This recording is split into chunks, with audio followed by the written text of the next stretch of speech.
ఆయన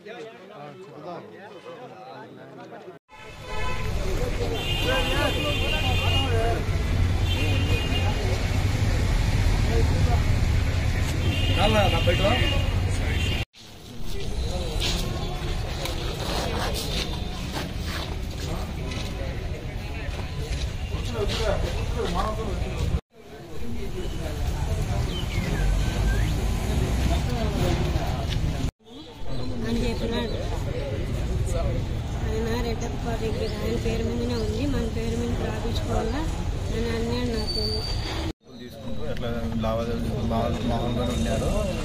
కొంత డబ్బులు ఆయన కూడా ఇచ్చు అట్లా ఉన్నారు. రోజు ఏమైందంటే స్థలము అట్లా వచ్చింది, ఆయనకి ఇచ్చారు.